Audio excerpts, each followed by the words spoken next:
Amados irmãos e irmãs em divina essência, sementes do eterno a germinar nos campos do infinito, que somos todos nós, que possamos nos manter ancorados na luz do nosso ser de luz, sob a mentoria dos mestres do amor-sabedoria, em contínua expansão consciencial crística, semeando e colhendo flores de paz e luz nos caminhos para Deus.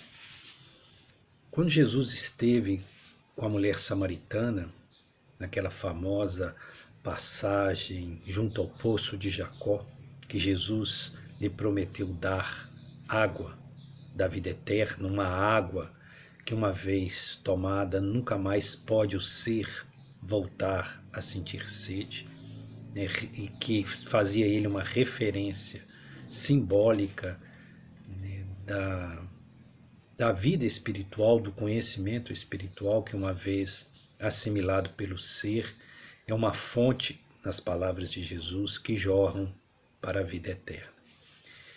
E nesse diálogo com a mulher samaritana, né, quando ele tinha esse diálogo, os seus discípulos haviam ido até a vila ou até a cidadela que tinha ali perto para poder angariar alimentos. E eles vinham de uma jornada no deserto, a pé, num lugar árido, né, inóspito, e obviamente que além de sede, eles também estavam famintos. E quando os discípulos retornaram e trouxeram o alimento, ofereceram a ele o alimento, ele não quis alimentar-se. E aí os seus discípulos fizeram um questionamento. Quem poderia ter havido trazido o alimento para ele? Porque eles não conseguiam compreender que ele não pudesse querer se alimentar, uma vez que todos estavam extenuados de fome. Então o questionamento deles é: quem porventura trouxe alimento ao Rabi, ao mestre? E Jesus, né, diz para ele, para os discípulos naquele momento, algo extraordinário. Que ele diz que o alimento dele é fazer a vontade do Pai. É cumprir aquilo que lhe foi destinado a fazer, por esse ser que ele nominava de Pai. Então, a frase dele ecoou muito estranha nos ouvidos incipientes daqueles discípulos. Minha vontade, meu alimento é fazer a vontade do Pai. E eles ficaram meio confusos, aliás, eles deviam viver confusos, porque era difícil entender as palavras por vezes enigmáticas, de carga simbólica, metafórica que Jesus dizia. E depois ele mandou que eles observassem os campos e disse para eles: não faltam ainda 4 meses para a colheita, para a ceifa, né, ou colheita? E pediu que eles olhassem de novo e disse: vede como já está agora os campos brancos, prontos para a colheita. Ou seja, que não há mais hiato de tempo. Que os frutos já estão prontos aqui e agora para serem colhidos. E ele diz para eles: aqueles que participam da ceifa receberão o galardão, assim como aqueles que semearam, que participaram da semeadura, né, da preparação do campo e do processo de lançar as sementes à terra, também igualmente receberão o galardão. Ou seja, a recompensa não está destinada apenas àqueles que prepararam o terreno, que lançaram as sementes, que trabalharam arduamente para que as sementes germinassem, mas também àqueles que, mesmo não tendo participado da divulgação destas sementes de luz, também colheriam participariam da ceifa e seriam igualmente agraciados. Interessante essas palavras de Jesus. Quando Jesus diz que o meu alimento é fazer a vontade daquele que me enviou, primeiro pressupõe-se que alguém o enviou. Quem seria esse alguém? Dentro da tradição cristã ocidental, obviamente, se é entendido que Jesus é o Filho unigênito de Deus. Ou seja, Deus tem um Filho. E esse Filho único é Jesus. E que ele mandou Jesus numa missão redentora para salvar a humanidade. Ou seja, é um princípio até exclusivista, porque se nós olharmos, não existe vida inteligente somente na Terra. A Terra não tem esse privilégio. A Terra não é o centro da criação. Para merecer que Deus, tendo apenas um único filho, mande em sacrifício este filho para salvar essa humanidade terrena. Nós temos que entender que a Terra é um planeta muito periférico dentro do plano cósmico, dentro do plano de criação divina.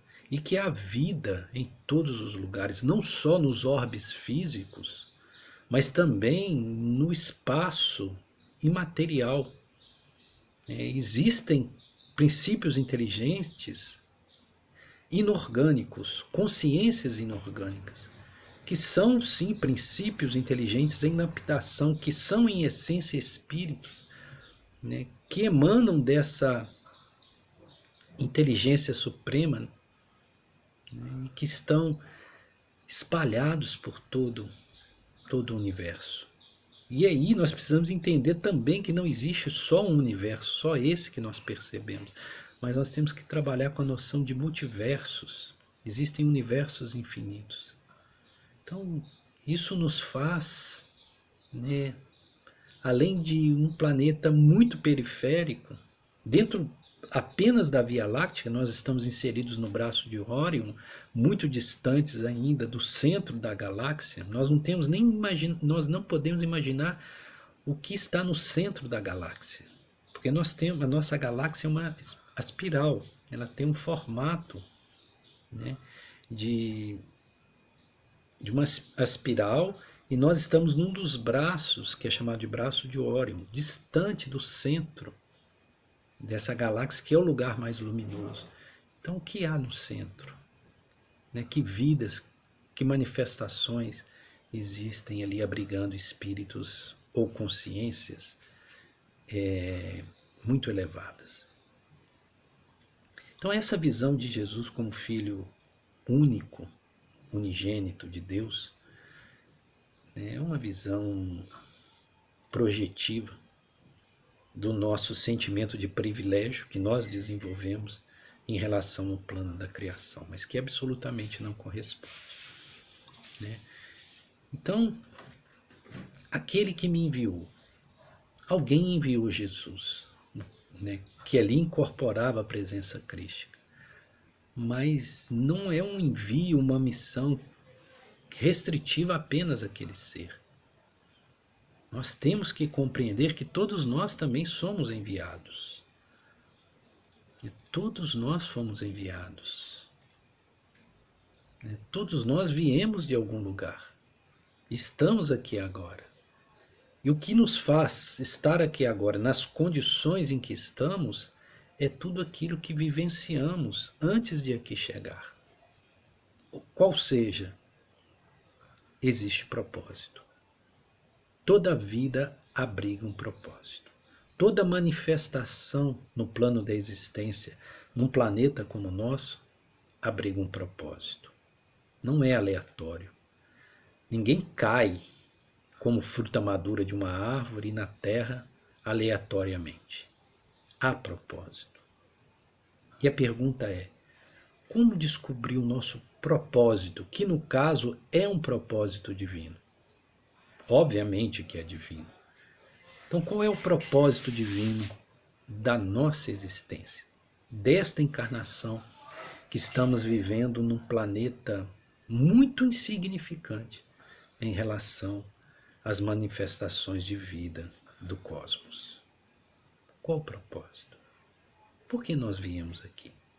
Com que finalidade viemos a encarnar nesse planeta? Nós fomos enviados.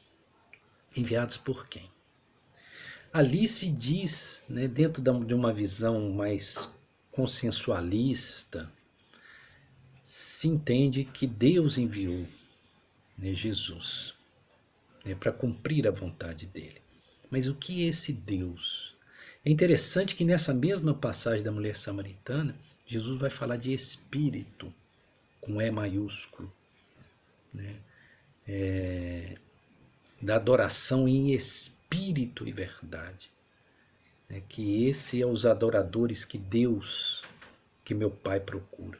Quer dizer, o Pai procura aqueles que possam adorar em espírito e verdade. Aqui se aproxima muito de uma visão que os Vedas têm sobre as concepções teológicas. Porque para a tradição védica existe duas realidades. A realidade imanifesta e a realidade manifesta, ou que se faz manifestar. Então Prakriti, que eles chamam de Prakriti, é o mundo manifestado. E as energias que o mantêm. O princípio inteligente que mantém essa manifestação. E o Purusham, é aquilo que se mantém imanifestado, que não é contaminado pela criação, ou que não se manifesta, que não tem qualquer materialidade. E o Adipurusham é o Supremo Senhor do Universo, que é Ishvara. Então, são duas realidades. Quanto esse Adipurusham, Ishvara, ele se manifesta, ou ele permite a manifestação, essa energia dele em manifestação é chamado de Prakriti, que é identificada na tradição védica por Mãe Divina. A Mãe Divina é a energia de criação em movimento, em contínua expansão, criando mundos e sustentando mundos. Então, quando nós pegamos Jesus falando do Pai, nós podemos ver que ele está falando dessa essência que no Oriente, na tradição védica, é conhecido como Mãe Divina, que é a deusa, a grande mãe que faz gerar toda a vida. E ele diz claramente que esse princípio inteligente regente de manifestação, de criação, é que determinou que ele estivesse ali. Isso é muito lógico, porque todos nós também estamos aqui por esta determinação. Não tenhamos ilusão.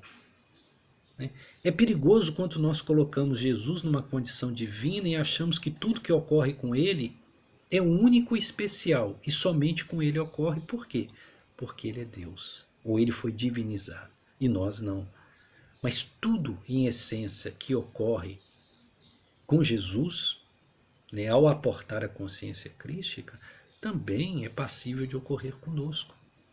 Então nós também fomos enviados. E a pergunta é, qual a nossa missão? Como nós descobrimos qual seja ou qual venha a ser a vontade de Deus para as nossas vidas? Porque até então, humanidade terrestre de superfície, nós estamos apenas seguindo as nossas vontades egóicas, individuais. Uma vontade que se estabelece a partir da separatividade com o plano divino. Que isto está presente lá na mitologia do paraíso perdido, na mitologia de Adão e Eva, na expulsão do paraíso. Então nós, ao nos encontrarmos em consciência enuviada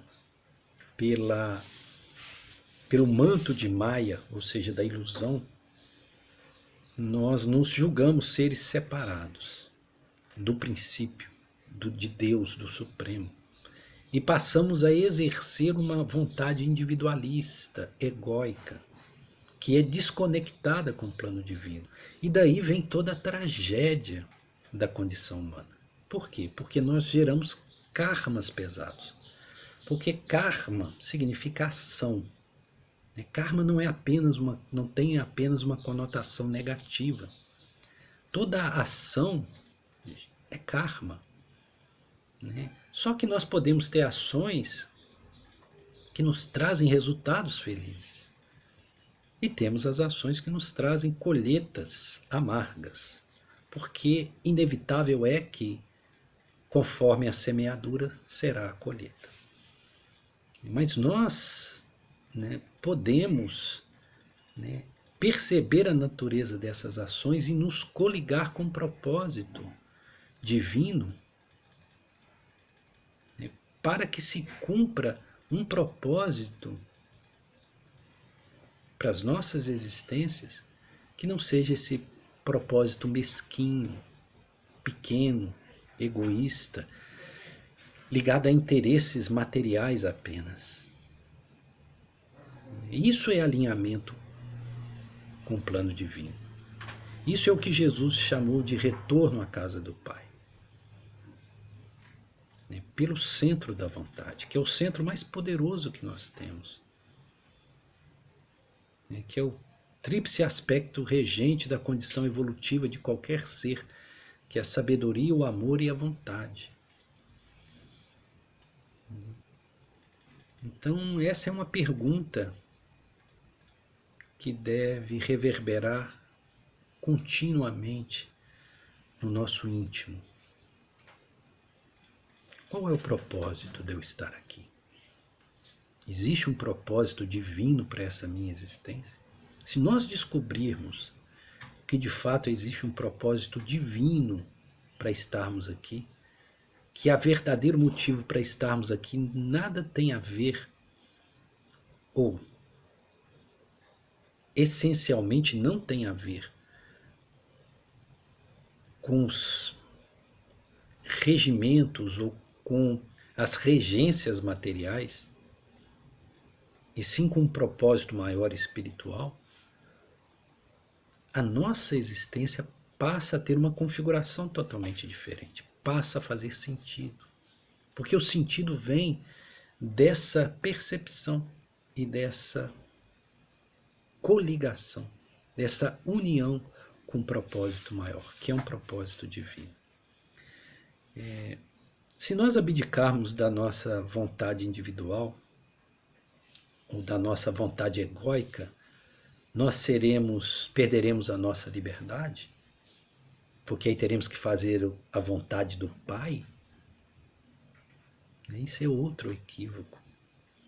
Porque, na verdade, a nossa vontade do nosso eu superior, do nosso eu sou, do nosso eu maior, ela não difere da vontade do Pai, ou a vontade divina, porque esse ser que somos já é divino. Então não há separatividade. Só que nós não temos ouvido a voz do nosso eu superior, do nosso eu sou.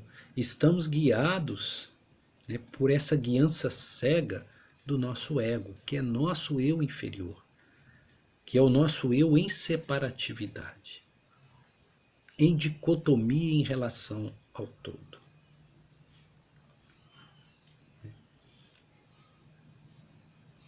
E nesta percepção, quando assim percebêssemos que nós temos uma vontade divina a nos reger, este seria o alimento que mitigaria toda a nossa fome. Porque vejamos, Jesus aqui está falando de fome espiritual. Mesmo que nós não prestemos atenção à nossa vida espiritual, nós não podemos calá-la, nós não podemos anulá-la. Porque essa é a verdadeira essência do que somos. E se nós não alimentamos a nossa condição espiritual, automaticamente nós vamos trazer para nós um sentimento de vazio, de angústia existencial, de escuridão. Aliás, o que muitos têm sentido estando nessa jornada terrena.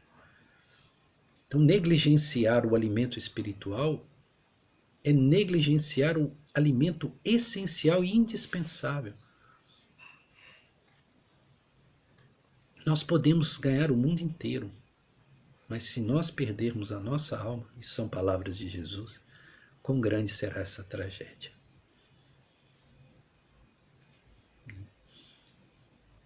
Então Jesus ali ele faz uma analogia muito bonita, que ele fala para os discípulos, né, que o alimento dele, o que o satisfaz, o que o sacia, é cumprir a vontade daquele que o enviou. E nisso a vida dele, no caso de Jesus, transita num plano de perfeição. Não importa o que venha acontecer, não importa sequer que ele venha a ser imolado, morto, crucificado, que passe por todos os padecimentos e sofrimentos, como de fato passou, nada disso importa. Porque Jesus, na condição de consciência crística, tinha percepção da transitoriedade da vida, de que isso aqui que nós vivemos é uma pequena descida no ponto de parada de uma viagem, né, que vai passar por muitas e muitas estações. Né? Que mais vale, estando aqui, ser fiel ao propósito divino que aqui nos trouxe, do que nos embriagar com o vinho do mundo,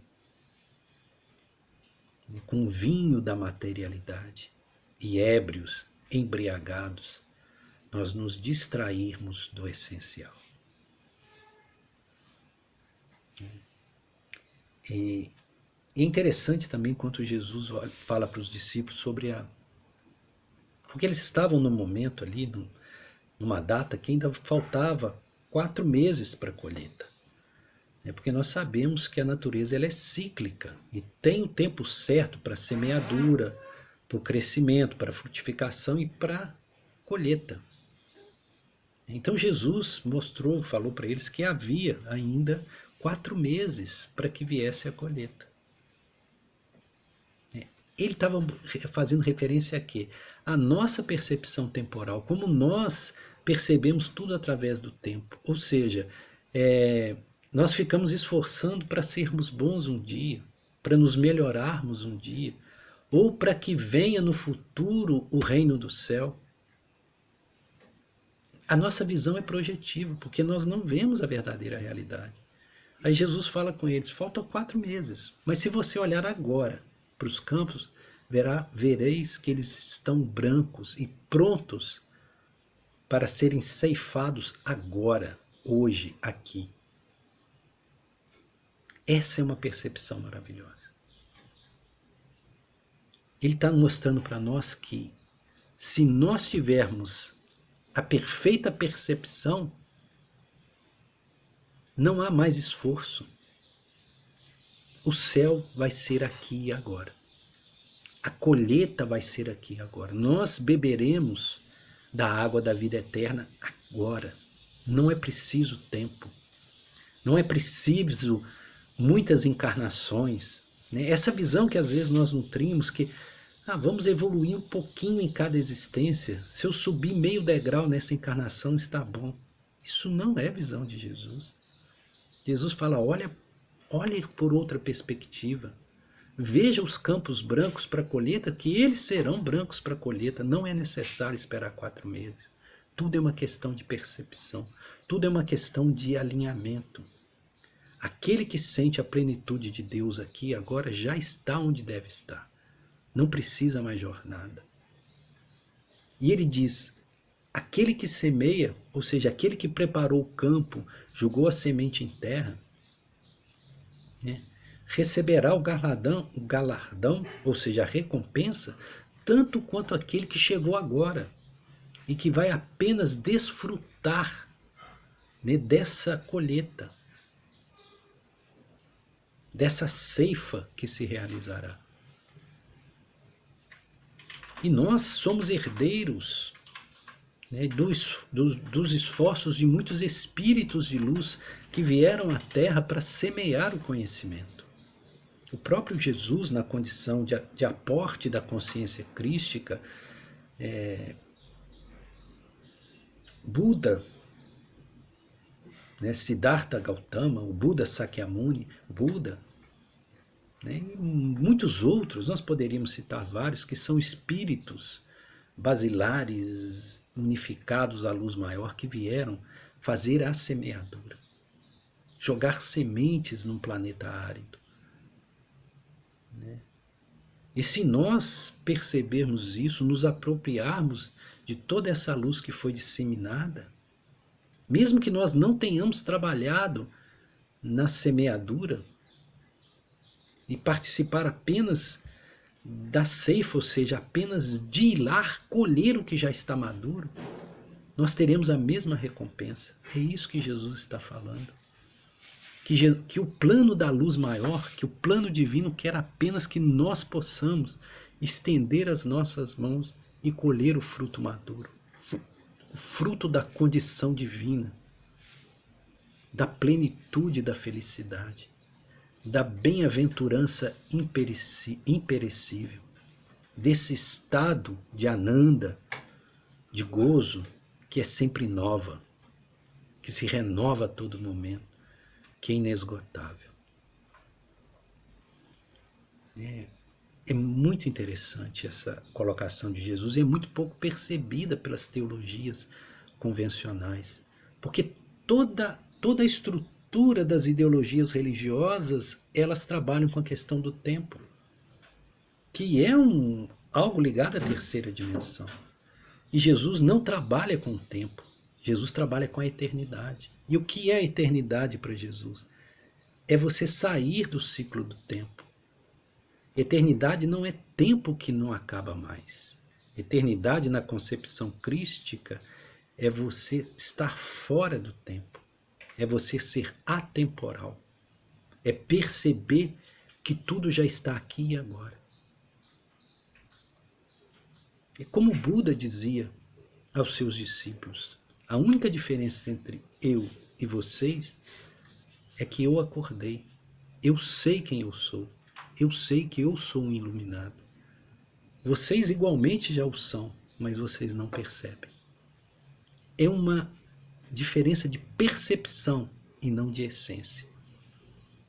Buda sempre dizia: todos somos iluminados, todos trazemos a essência da luz em nós, porque somos divinos.